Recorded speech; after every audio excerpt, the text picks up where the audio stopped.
Assalamualaikum warahmatullahi wabarakatuh. Kembali lagi bersama kami, Saksi Misteri. Di video kali ini, saya akan menceritakan sebuah kisah misteri tentang susuk pembawa petaka. Kisah ini diangkat dari seorang narasumber, yang dimana nama dan tempat sudah kami samarkan, agar menjaga dari hal yang tidak diinginkan di kemudian hari. Kisah ini menceritakan tentang seseorang yang memakai susuk, sampai akhirnya mulutnya membusuk menjelang ajal kematiannya. Tapi sebelum masuk ke ceritanya, jangan lupa ambil posisi yang paling nyaman dan bunyikan tombol lonceng notifikasinya. Dan cerita pun dimulai.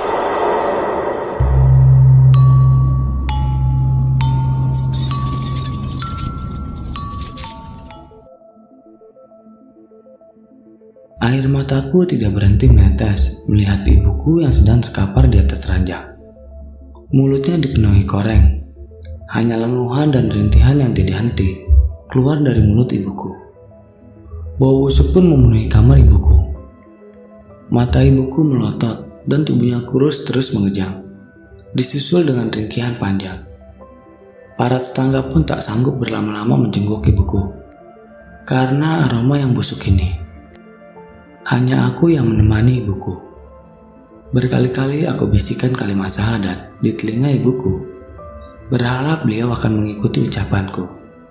Tapi hasilnya nihil. Tetapi hanya arangan demi arangan yang keluar dari mulut ibuku itu. Bu, sebenarnya ibu kenapa? Aku sudah ikhlas kalau memang ibu mau pergi, bisikku di telinga ibu. 2 bulan yang lalu, ibu masih sehat, aktif dan cantik di usianya yang ke-45. Ibuku memiliki sebuah kedai makanan di sebuah komplek perkantoran. Hidup kami berkecukupan, sedangkan aku sudah 9 tahun ini mengenyam pendidikan agama di pondok pesantren. Saat itu aku mendapat kabar dari bibi bahwa ibuku terpeleset di kamar mandi. Aku pun langsung meminta izin pada Umi pemilik pesantren untuk pulang ke rumah. Setibanya di rumah, aku langsung ke rumah sakit di mana tempat ibuku dirawat. Ibuku terkena stroke. Aku sangat terpukul mendengar vonis dari dokter. Begitu pula dengan ibuku. Beliau nampak frustasi. Ibu yang sabar ya. Aku akan merawat ibu sampai sembuh, ucapku pada ibu. Awalnya hanya sebagian tubuh yang sulit digerakkan. Namun lambat laun, semua anggota tubuh ibuku sama sekali tidak mampu bergerak. Padahal pengobatan yang ibuku jalani adalah yang terbaik dari dokter yang sangat bagus. Tapi itu pun tidak merubah kondisi ibuku. Tabungan ibuku yang nominalnya begitu banyak perlahan tergerus untuk pengobatan dan kebutuhan sehari-hari. Kedai ibuku pun sudah kugadai. Saat mulut ibuku mulai bengkak, bernanah, dan rongga mulutnya tidak bisa tertutup. Kewajiban sebagai muslim tidak pernah kutinggalkan. Di setiap doaku, selalu terselip nama ibuku, memohon kesembuhan untuk ibuku. Kondisi ibuku kian parah, aku pun hanya bisa pasrah. Jika memang waktu ibuku sebentar lagi, aku ikhlas. Karena aku tidak tega melihat ibuku tersiksa. Assalamualaikum, seru seorang dari luar rumah. Waalaikumsalam. Ya Allah, Abah, Umi dari mana? Mari masuk. Rupanya Abah dan Umi pemilik pondok pesantren menjenguk ibuku. Bagaimana keadaan ibumu, nak? Tanya Umi setelah mereka kupersilakan duduk. Aku menghela nafas panjang. Ibuku semakin parah, Mi. Aku hampir putus asa. Pengobatan demi pengobatan sudah dijalani. Tapi ibuku malah semakin parah kondisinya. Umi dengan sigap mendekat dan memelukku untuk sekedar menguatkan. Apa kamu sendirian, nak? Tidak ada kerabat atau saudara yang menemani. Kali ini Abah yang bertanya. Aku hanya menggeleng pelan. Mulut ibuku membusuk dan baunya sangat menyengat. Jikapun ada yang menjenguk, pasti hanya dalam hitungan detik mereka akan keluar. Ucapku pelan. Apa boleh Umi dan Abah melihat keadaan ibumu, nak? Boleh, Mi. Tapi maaf, bau yang ibu timbulkan sangat busuk. Aku mau wanti-wanti agar Abah dan Umi tidak kaget melihat keadaan ibuku. Kami pun beriringan menuju kamar ibuku. Berbagai pengharum ruangan sudah aku gunakan. Tapi rupanya tidak mampu menyamarkan aroma busuk itu. Tubuh ibuku pun rutin aku bersihkan dari kotoran yang menempel. Setibanya kami di kamar, Abah nampak geleng kepala dan menghela nafas. Kondisi ibuku memang memprihatinkan. Umi duduk di samping ibuku. Tangan Umi mengelus tangan keriput ibuku. Ibuku yang tahu kehadiran mereka hanya mampu berkedip saja. "Nak, kamu tahu orang terdekat ibumu, seperti adik atau kakaknya," ucap Abah setelah memegang kening ibuku. Aku berpikir sejenak, karena selama ini aku mondok. Aku tidak tahu kehidupan pribadi ibuku. Aku teringat pada Bibi. Dialah yang sering mengunjungi ibuku. Ibuku adalah janda 3 kali. Rupa bapak tiriku pun aku tidak tahu seperti apa, karena ibu hanya memberitahuku via telepon. "Mungkin Bibi tahu sesuatu tentang ibuku, Bah," kataku pada Abah. "Nanti selepas duhur, panggil Bibi kamu ke sini ya. Ini rumit, Nak," ujar Abah. Aku tidak mengerti apanya yang rumit. "Baik, Bah," jawabku. Ibu adalah anak kedua dari 3 bersaudara. Kakak ibu bernama Yono, dan adik ibu bernama Martina. Uwak Yono tinggal di kota sebelah bersama keluarganya. Sedangkan Bibi Martina tinggal di kelurahan yang sama dengan ibuku. Sedangkan aku adalah Nurul Amalia. Bapak dan ibuku bercerai saat aku masih duduk di bangku sekolah dasar. Sebab dari perceraian mereka, aku tidak tahu betul. Hingga aku lulus sekolah dasar, aku diminta bapak untuk mondok di pesantren. Selang beberapa bulan setelah aku mondok, aku dengar ibuku sudah menikah lagi dengan lelaki lain. Selama aku mondok di pondok pesantren, bapaklah yang rutin mengunjungiku. Dia adalah laki-laki baik, penyayang dan lembut. "Nak, jadilah anak yang salehah dan berguna bagi agamamu. Kelak jika ibu dan bapak telah tiada, doamulah penyegar bagi kami di akhirat." Begitulah titah bapak setiap kali menjenguk. Di tahun berikutnya, ibuku sudah menikah lagi dan sebagai maharnya, ibuku diberikan sebuah kedai di komplek perkantoran yang pastinya akan selalu ramai saat jam makan siang. Rupanya dari sanalah pundi-pundi rupiah yang ibuku dapatkan. Aku turut bahagia mendengar ibuku menikah lagi. Sesekali ibuku mengunjungiku di pondok. Itu pun hanya sebatas gerbang pondok saja. Ibuku tidak mau masuk atau sekedar bertutur sapa dengan Umi atau Abah. Berbeda dengan bapak yang selalu betah jika berkunjung ke pondok. Namun tak apa, itu pun sudah membuatku bahagia. "Ini uang sakumu. Ibu gak bisa lama-lama. Ibu ada urusan penting. Bapakmu sudah menunggu di mobil," ucap ibuku seraya memberikan sebuah amplop yang lumayan tebal. Rupanya di balik mobil hitam itu ada bapak baruku. Tetapi kenapa dia tidak mau turun menemuiku? "Rul, ayo kita sholat berjamaah," ajak Abah. "Baik, Bah, aku ambil wudhu dulu," kataku. Setelah itu kami sholat di kamar ibuku. Lantunan ayat-ayat Abah begitu merdu. Ketika kami sedang khusyuk, aku mendengar ibuku merintih kesakitan. Aku berusaha untuk tetap khusyuk selama sholat. Suara ibuku semakin menyayat hati. "Assalamualaikum warahmatullah." Salam Abah disusul selama aku dan Umi. Lalu aku langsung bergegas menghampiri ibuku. Aku mengontrol kantung cairan infus yang tergantung. Kulihat cairannya masih ada. Semenjak ibuku lumpuh total dan mulutnya berkoreng, aku diajari salah satu dokter yang menangani ibuku untuk memasang infus dan sebagainya. Karena mulutnya berkoreng seperti itu, saat sulit ibuku mendapat asupan makanan. Hati ini sakit melihat ibuku seperti ini. "Rul, panggil bibi kamu. Ada banyak pertanyaan yang Abah akan tanyakan padanya," pinta Abah. "Baik, Bah." Lalu aku pamit pada Umi dan Abah untuk memanggil bibiku. "Terima kasih ya Allah atas kehadiran mereka," ucapku dalam hati saat mulai menstarter motorku. Bukan tanpa sebab, Umi dan Abah sama sekali tidak terganggu atas aroma busuk ini. Aku lihat Umi sedang khusyuk dengan Al-Quran mininya, dan Abah dengan tasbihnya tak henti melafazkan asma Allah. "Bi, tolong ke rumah sebentar, ada Umi dan Abah yang mau ketemu," ucapku pelan pada Bi Mar. "Ada perlu apa emang, Rul?" "Nggak tahu, Bi, sebentar kok, nggak lama." Aku lihat Bi Mar beranjak dengan malas. "Sebentar, Bibi ganti baju dulu." Tak lama Bikmar keluar, masker penutup mulut dan hidung tak lupa ia kenakan. Kami kembali ke rumah menggunakan motor matic masing-masing. Aku mengikutinya dari belakang.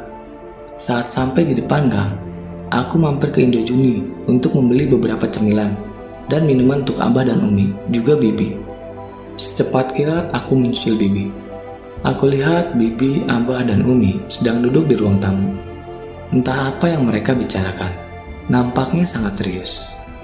Setahu saya keseharian malah tidak macam-macam. Dengan tetangga pun ramah. Sepertinya mustahil kalau sakit yang Mala derita adalah sakit non-medis, kata Bikmar. Nurmala adalah nama ibuku. Semua terdiam saat menyadari kehadiranku. Aku melangkah masuk, seraya mengucapkan salam. Apa Bibi tahu sesuatu tentang ibuku? Tanyaku. Aku pun langsung duduk di samping Bibi. Entahlah Harul, yang Bibi tahu ibumu adalah orang ramah di lingkungan sini. Tapi suami ketiga ibumu ternyata sudah punya istri. Dia bos besar. Dia juga yang membelikan ibumu kedai. Istrinya datang marah-marah dan sempat berkelahi. Sumpah serapah keluar dari mulut istri pertamanya, kata Bibi. Mungkin ini ada kaitannya dengan keluarga mantan suami ibumu, Rul. Ada baiknya kamu mencari tahu tentang ini, usul Abah. Aku pun setuju akan usulan lelaki sepuh ini. Baik bah, nanti Nurul coba tugasku. Semoga kita segera menemukan titik terang tentang sakit ibumu, ucap Umi. Apa Bibi tahu alamat rumah mantan suami ibu? Tanyaku pada Bibi. Kalau rumahnya, Bibi nggak tahu. Tapi kalau alamat kantornya, Bibi tahu. Karena dulu ibumu sempat bercerita, jawab Bibi. Rupanya kantor mantan suami ibuku masih satu komplek dengan kedai ibuku. Besok pagi aku akan coba menemui beliau. Setelah Bibi dan Abah berbincang-bincang dengan ditemani cemilan, Bibi pun pamit. Sore setelah asar, Umi dan Abah juga mohon undur diri. Nanti kalau ada apa-apa atau ada suatu hal yang penting, segera hubungi kami ya, pesan Umi. Baik Mi, hati-hati. Terima kasih atas kunjungannya. Aku melambaikan tangan pada dua orang yang aku segani itu. Semoga mereka selalu dalam lindungan Allah. Rumah pun kembali senyap. Hanya terdengar suara rintihan ibuku. Aku menghampiri ibuku untuk membersihkan tubuh ibuku menggunakan air hangat dengan waslap. Lalu aku mengganti diapernya. Bau busuk ini sama sekali tidak menyurutkan aku untuk merawat ibuku. Semoga baktiku menjadi amalan baikku. Di pondok aku selalu diajarkan nilai-nilai agama, terutama untuk menghormati orang tua. Pelajaran yang diajarkan di pondok berusaha aku serap, karena itulah pesan Bapak. Ah iya Bapak, saking sibuknya aku mengurus ibuku, aku hampir lupa mengabarkan pada Bapak atas kondisi ibu. Meskipun Bapak sudah memiliki keluarga, tapi perhatian Bapak terhadapku tidak pudar. Selepas sholat Isya, aku meraih ponsel dan menekan kontak bertuliskan nama Bapak. Halo, Assalamualaikum Bapak, ucapku saat Bapak mengangkat panggilanku. Waalaikumsalam anakku, bagaimana kabarmu nak, ucap Bapak. Aku baik Pak, tapi tidak dengan ibu. Lalu aku menceritakan kondisi ibu pada Bapak. Aku mendengar Bapak tersentak kaget. Apa kamu tahu nak, kenapa dulu Bapak dan ibu bercerai? Kata Bapak dengan suara nampak serak, seperti orang yang sedang menangis. Tidak Pak, dulu aku masih kecil, jadi tidak begitu paham akan urusan orang dewasa. Setelah aku dewasa pun aku segan untuk bertanya, karena ini urusan pribadi, ucapku. Sebenarnya ibumu dulu sempat menjadi murid seorang paranormal. Bapak melarangnya, karena itu bertentangan dengan agama kita. Itulah pemicu atas perceraian kita. Astagfirullah, apa sakit ibu karena itu Pak? Bapak tidak bisa memastikan nak. Nanti kalau Bapak libur, Bapak sempatkan untuk menjenguk ibumu ya. Sudah dulu ya nak, Bapak mau istirahat, sudah malam. Kamu juga istirahat ya nak. Assalamualaikum. Waalaikumsalam Pak. Ya Allah, sebenarnya apa yang terjadi selama aku mondok?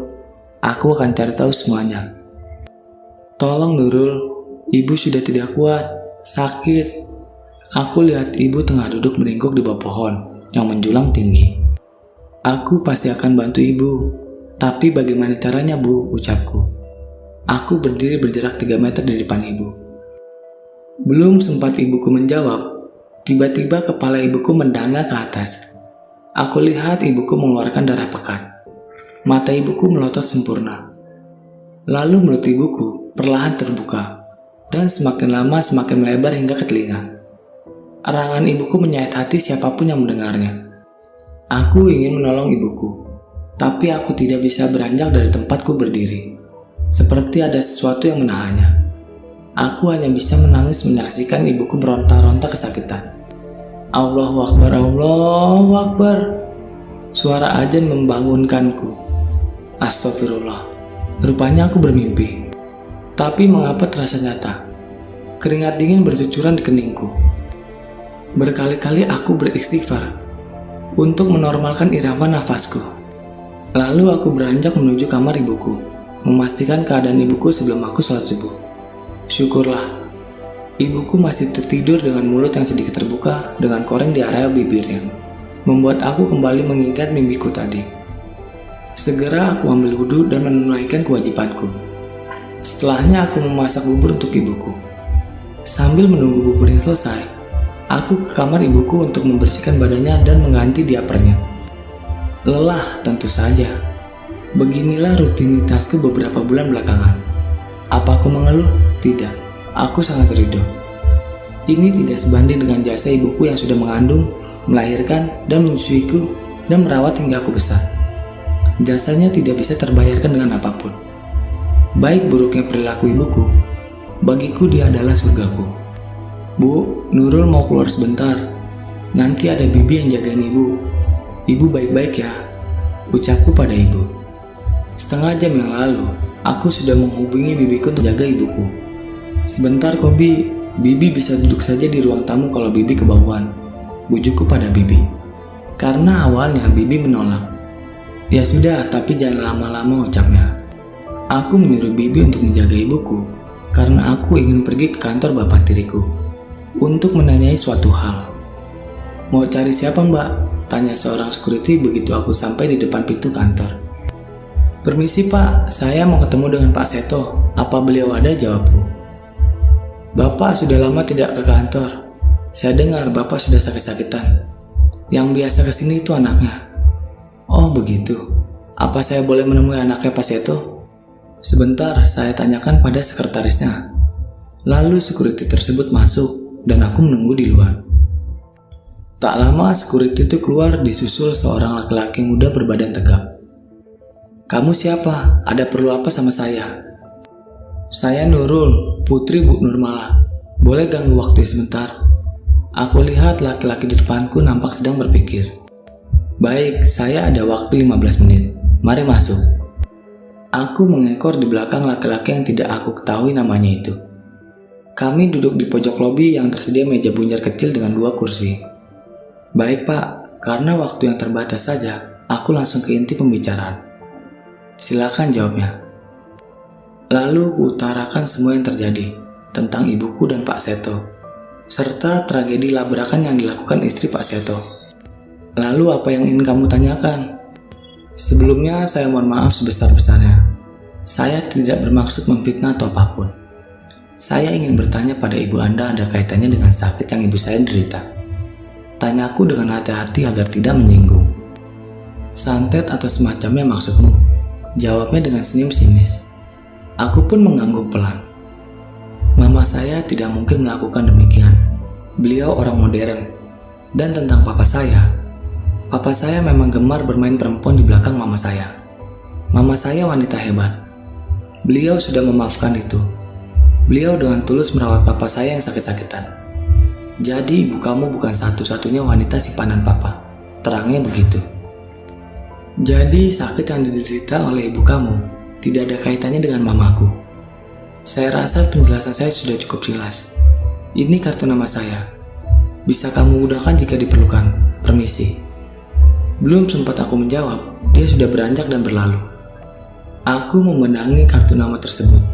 Tertulis Angga Prasetyo, dan nomor telepon juga tertera di bawahnya. Aku menghela nafas dan mengambil kartu nama itu. Dan aku memutuskan untuk langsung pulang. Jenguk Mbak Mala sini bang. Kasihan dia gak sembuh-sembuh. malah makin parah. Terdengar suara bibi sedang berbicara dengan seseorang setelah aku sampai depan pintu. Aku lihat dari jendela, tidak ada seorang pun. Rupanya bibi tengah menelepon. Aku pun penasaran dengan pembicaraan bibi bersama orang yang bibi sebut abang. Kenapa nggak bilang dari dulu bang, kalau Mbak Mala bisa senekat itu? Aduh, lihat kan sekarang akibatnya. Mati segan hidup pun tak mau. Aku pun kaget mendengarnya. Apa yang dulu ibuku lakukan?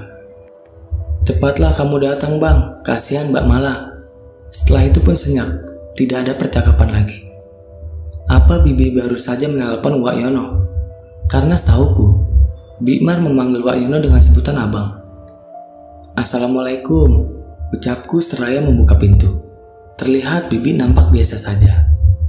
Waalaikumsalam, akhirnya kamu pulang juga. Bibi mau pulang.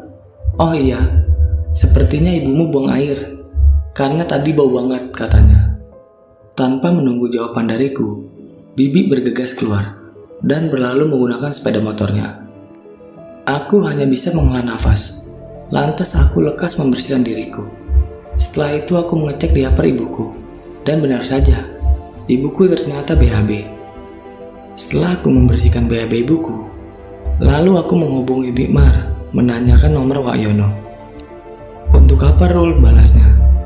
Hanya untuk menanyakan kabar Wak, sudah lama aku nggak bersua dengan Wak Yono. Setelah itu tidak lama masuk pesan kotak, tertera dengan nama Bang Yono. Tidak butuh waktu lama, aku segera menelponnya. Lalu terdengar suara serak laki-laki di ujung panggilan, yang tak lain adalah suara Wak Yono. Assalamualaikum Wak, ini Nurul, ucapku. Oh Nurul, apa kabar kamu? Baik Wak, hanya saja ibu sakit, sudah lama, tapi belum sembuh juga. Iya, Wak sudah dengar dari bibimu. Apa Wak tahu sesuatu tentang ibu sampai ibu sakit begitu? Setelah aku bertanya, lama Wak Yono tidak menjawab. Hanyalah nafas yang terdengar. Wak, panggilku.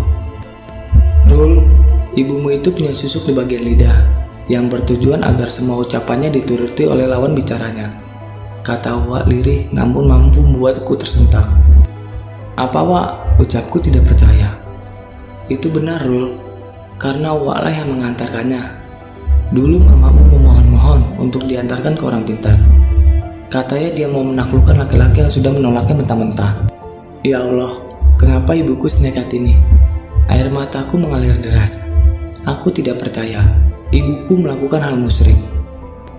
Apa orang pintar itu paranormal yang ibu dulu sempat ingin menjadi muridnya? Karena bapak waktu itu bercerita, kalau bapak pernah melarang ibu menjadi murid seorang paranormal. Itulah awal pertikaian ibu dan bapak hingga mereka bercerai, tanyaku. Bukan, dia itu bukan paranormal, dia dukun cabul. Uwa kenal orang yang dimaksud bapakmu. Lalu, sudah malam Rul, besok Uwa usahakan datang ke sana, ucap Uwa. Tapi Wak, sudah, lebih baik kita bicarakan ini secara langsung. Sudah dulu ya, jaga ibumu. Sambungan telepon pun terputus. Berbekal informasi dari Uwa, aku harus menerima kenyataan yang membuat tak percaya bahwa ibu memakai susuk untuk memikat hati laki-laki. Apakah laki-laki yang ini ibu pikat itu adalah Pak Seto? Entahlah. Hari ini sangatlah menguras tenaga dan pikiranku. Semoga Wak Yono jadi datang besok. Mudah-mudahan saja. Setelah dapat titik terang dari keterangan Wak Yono tentang penyakit ibuku, aku pun langsung mengirim pesan kepada Umi dan Abah. Assalamualaikum Umi, jika tidak keberatan, apakah besok Umi dan Abah bisa ke rumah? Aku menemukan titik terang tentang penyakit ibuku. Rupanya ibuku telah menanamkan susuk pada lidahnya. Aku mengirimkan pesan pada Umi, karena waktu sudah larut malam. Jika aku langsung nelpon, takutnya akan mengganggu beliau. Jam dinding sudah menunjukkan pukul 12 malam. Namun kantuk belum juga menyergap. Lalu aku putuskan untuk ke kamar ibuku dan duduk di samping jendela. Dengan tasbih digital yang selalu kutautkan pada jari telunjuk, aku pun mulai berzikir. Aku selalu menjaga wudhu apabila malam hari. Selain karena itu sunnah, itu juga untuk melindungi diri dari gangguan makhluk halus. Itu yang diajarkan para kiai dan nyai di pesantren. Entah pukul berapa, aku tertidur dalam posisi duduk. Aku terbangun tak kalah mendengar rintihan ibuku. "Kenapa, Bu? Ibu haus?" Aku segera meraih segelas air putih hangat lalu perlahan meneteskan air tersebut dengan pipet. Bulir bening menetes dari kedua mata ibuku yang semakin sayang. Seperti tidak ada gairah hidup lagi. Mulut ibuku bergerak tanpa suara, seperti mengucapkan kata, "Maafkan ibu, Nak." Seolah seperti mengerti ucapan ibuku, aku belai rambut lembut ibuku seraya tersenyum. "Ibu tidak perlu minta maaf. Aku ikhlas," ucapku pelan. Lalu aku usap air mata ibuku dengan lembut. Kalaupun harus meminta maaf, itu harusnya aku yang minta maaf. Karena aku belum bisa membahagiakan ibu. "Insya Allah kami akan datang," pesan Umi saat aku selesai sholat subuh. Sedikit banyak Uwa tahu apa-apa yang ibumu lakukan. Meskipun itu bukan hal baik. Bukan Uwa tidak melarang. Tapi ibumu terlalu keras kepala, kata Uwa. Tepat pukul 10, Uwa sampai di rumah. Setelah sedikit berbasa-basi, Uwa bercerita tentang kehidupan ibuku. "Apa ibu bisa sembuh, Wak?" tanyaku berurai air mata. "Mungkin tidak, karena Uwa lihat ibumu sudah parah. Jika si pemakai susuk melanggar apa yang dilarang, maka makhluk yang memberikan pengasihannya akan marah. Uwa rasa ibumu melanggar pantangan itu," ucap Uwa yang rambutnya sudah banyak yang putih. "Seperti apa pantangannya, Wak? Karena selama ibu stroke hingga begini, akulah yang 24 jam merawat ibu," tanyaku penasaran. "Memakan pisang emas misalnya. Apa ibumu pernah mengkonsumsi pisang tersebut?" kata Uwa seraya menyeruput teh hangat yang aku suguhkan. "Pisang." Sejenak aku berpikir. Saat ibuku stroke, memang aku sering membuatkan beberapa jus buah sebagai asupan gizinya. Salah satunya itu buah pisang. Apa selotip pisang yang aku buat adalah pisang emas? Gumamku dalam hati. Biasanya pantangan pemakai susu ke pisang emas, meskipun masih banyak pantangan khusus lainnya. Aku sering memberikan ibu jus buah, Wak, termasuk pisang. Uwa nampak menghela nafas panjang. "Kalau begitu segera kita lepas susuk yang ada di lidah ibumu, agar ibumu bisa melewati sakaratul mautnya." Aku pun menatap Uwa. "Bagaimana caranya, Wak?" tanyaku. "Assalamualaikum." Belum juga Uwa menjawab, seseorang mengucapkan salam dari luar. "Waalaikumsalam." "Oh, rupanya Abah. Mari masuk, Bah." "Umi kemana?" "Umi sedang istirahat, asam uratnya kambuh," kata Abah seperti tahu apa yang aku pikirkan. "Abah, kenalkan, ini waknya Nurul." Mereka pun berjabat tangan seperti pada umumnya. "Silakan duduk, Bah. Nurul buatkan minum dulu." Aku pun meninggalkan lalu menuju dapur.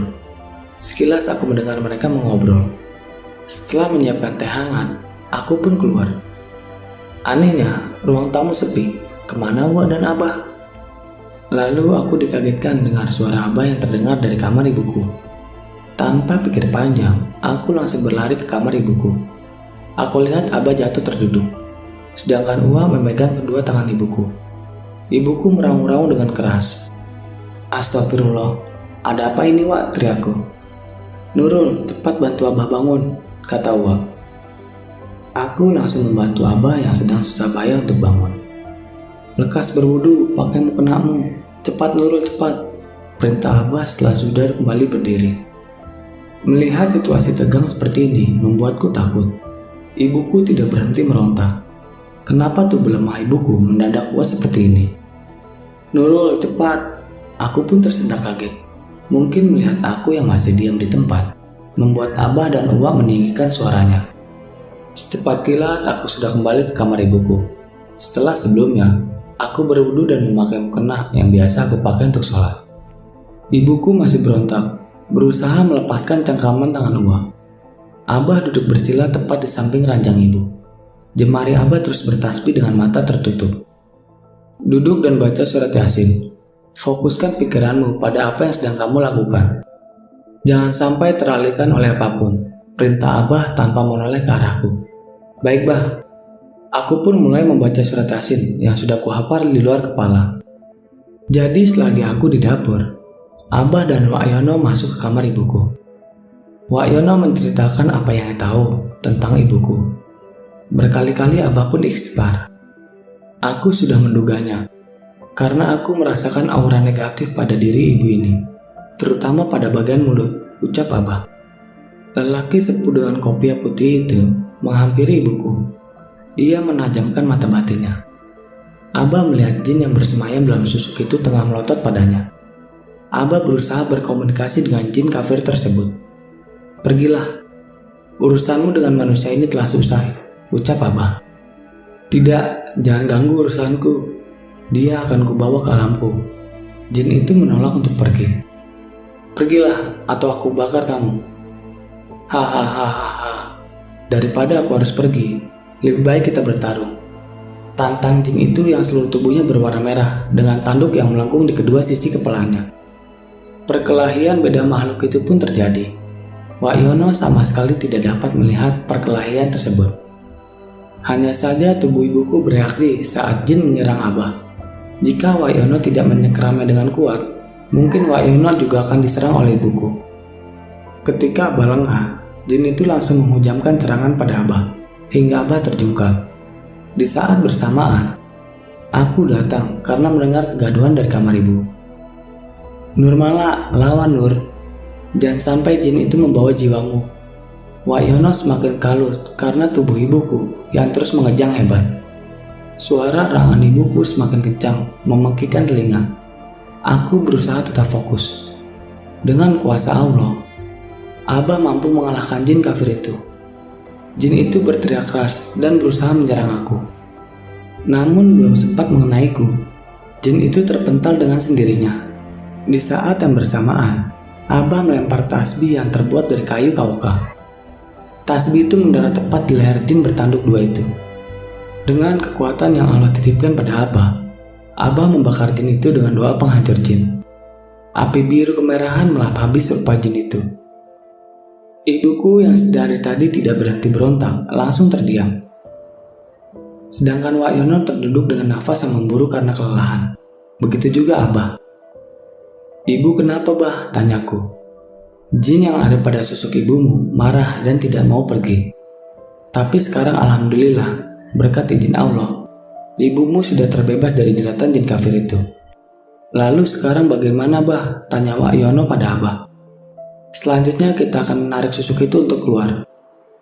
Nurul, kamu sebagai ahli waris satu-satunya, kamu harus mewakili ibumu untuk meminta maaf pada orang-orang yang pernah ibumu sakiti. Ini untuk mempermudah penarikan susuk itu.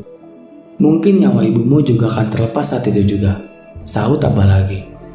Nurul mengangguk paham.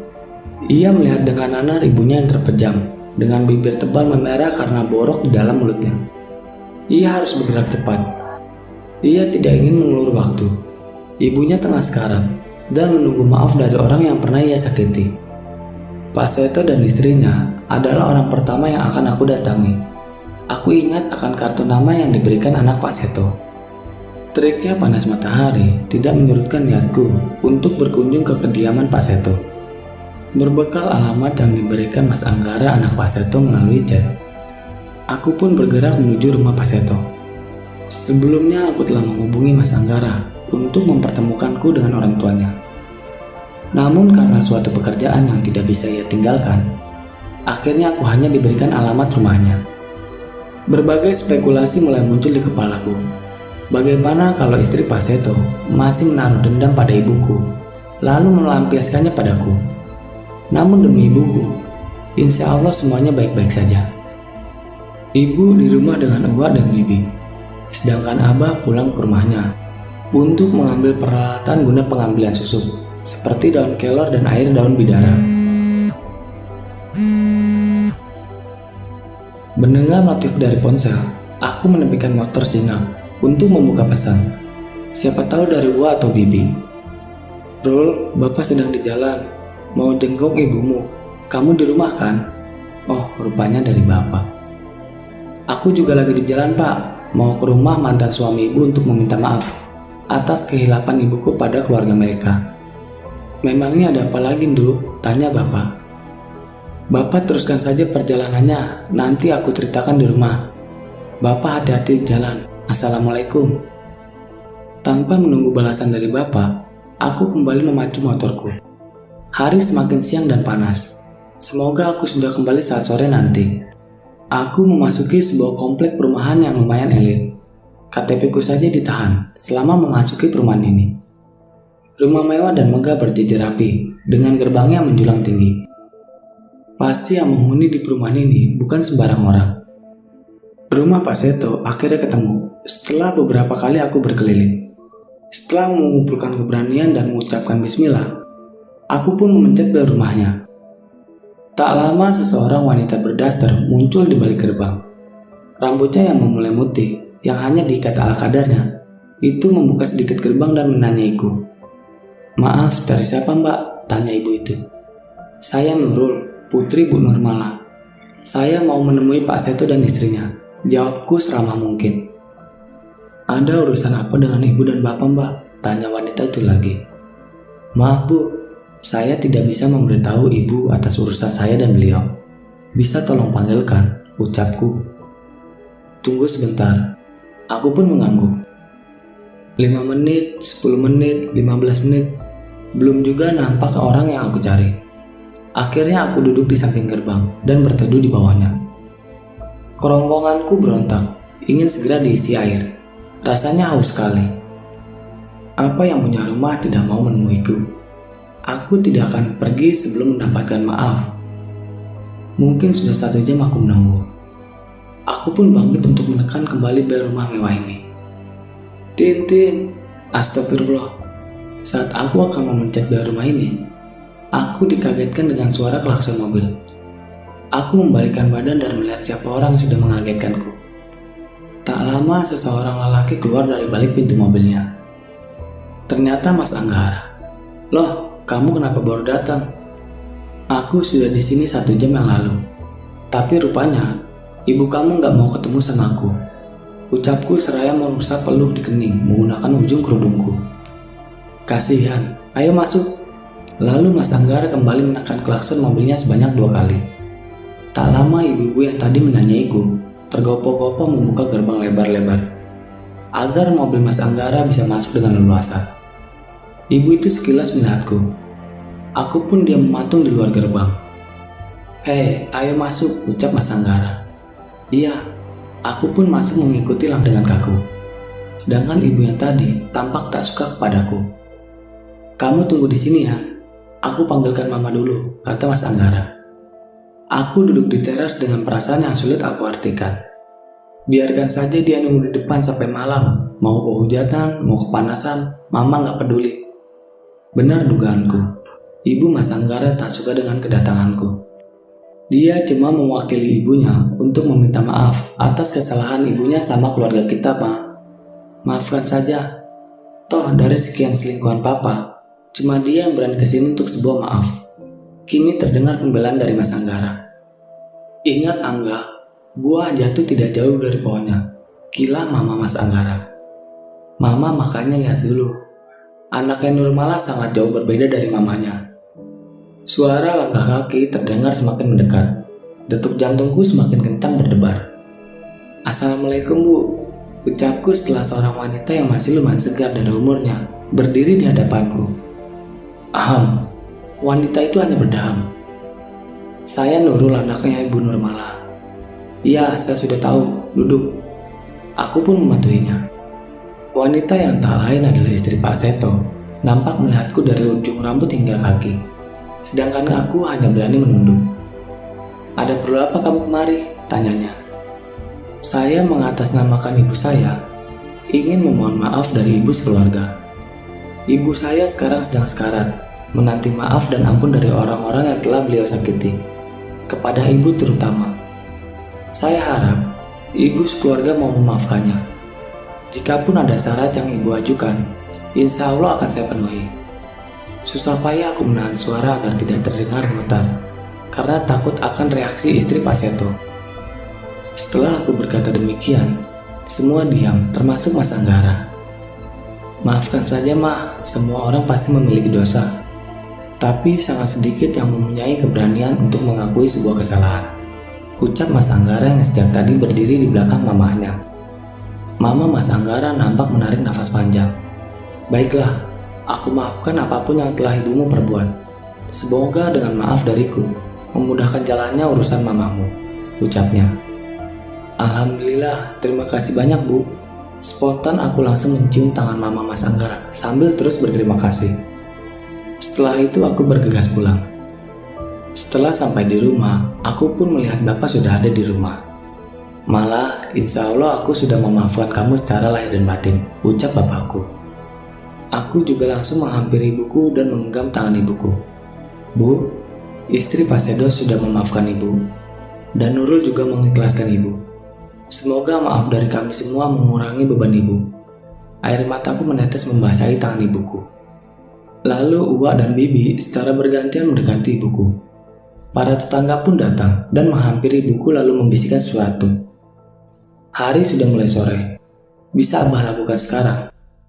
Ucap Abah yang sudah siap dengan beberapa ranting daun kelor di tangan dan air bidara yang sudah dicampurkan pada satu bak air. Silakan Bah, ucapku. Abah pun mendekati ibuku. Semua orang dalam kamar menepi untuk memberi ruang Abah agar lebih leluasa. Nurul, tolong bantu Abah doa, kata Abah. Semua orang menyaksikan bagaimana Abah memercikan air dari daun kelor ke seluruh anggota tubuh ibuku, terutama bagian mulut. Ibuku terdengar berhenti. Mulut Abah pun tak henti untuk berkomat-kamit membaca doa. Tak lama tubuh ibuku mengejang hebat. Semua orang yang menyaksikannya merasa iba pada ibuku. Aku pun tak henti meneteskan air mata. Bapak memeluk pundakku, lalu kepalaku dibenamkan pada dada bidangnya. Sabar ya nak, terus baca ayat-ayat Allah, ucap Bapak. Kemudian aku menutup mata selain tidak ingin melihat ibuku kesakitan, juga agar bacaan yang tengah aku baca tidak salah. Alhamdulillah, ucap Abah setelah setengah jam melakukan prosesi penarikan susuk. Bagaimana Bah? Tanya Bapak pada Abah. Susuk itu sudah berhasil terangkat. Lihatlah, kata Abah. Aku pun maju untuk melihat rupa susuk laknat itu. Susuk itu berwarna emas dan sebesar ujung jarum pentul. Jadi itulah tempat jin kafir itu bersemayam. Kita apakan benda ini Bah? Tanyaku. Kita buang ke laut saja, agak sulit ditemukan orang, kata Abah. Nurul, sini nak. Aku terperanjat kaget mendengar ibuku bersuara. Ini pertama kalinya ibuku mengeluarkan suara dengan jelas semenjak lumpuh. Iya Bu, ini Nurul. Aku menghampiri tubuh ibuku dan memeluk erat tubuhnya. Terima kasih anakku solehanya ibu, ucap ibuku terbata-bata. Iya Bu, iya. Nurul sayang ibu. Nurul akan merawat dan mendoakan ibu, ucapku masih memeluk ibuku. Tiba-tiba ibuku sesak napas. Bisikan kalimat syahadat Nurul, kata Abah lantang. Aku pun dengan kemudian membisikkan kalimat syahadat di telinga ibuku. Meskipun suara sudah habis dan serak karena menangis, aku terus berusaha membisikkan kalimat suci tersebut. Air mataku banjir meluap menyaksikan ibu dengan susah payah menggerakkan mulutnya untuk mengikuti ucapanku. Tak lama tubuh ibu lemas dalam pelukanku. Lalu Abah menghampiri dan mengecek denyut nadi serta lubang hidung. Innalillahi wa inna ilaihi rajiun, ucap Abah diikuti orang-orang yang ada di kamar ini. Aku kembali mengeratkan pelukan dan memanggil-manggil nama ibu. Semoga ibu tenang di sana. Nurul akan mendoakan ibu setiap hari, ucapku dalam hati. Dan cerita pun selesai. Bagi teman-teman yang menonton video ini sampai habis, saya ucapkan terima kasih banyak. Dan nantikan video-video kami selanjutnya. Wassalam.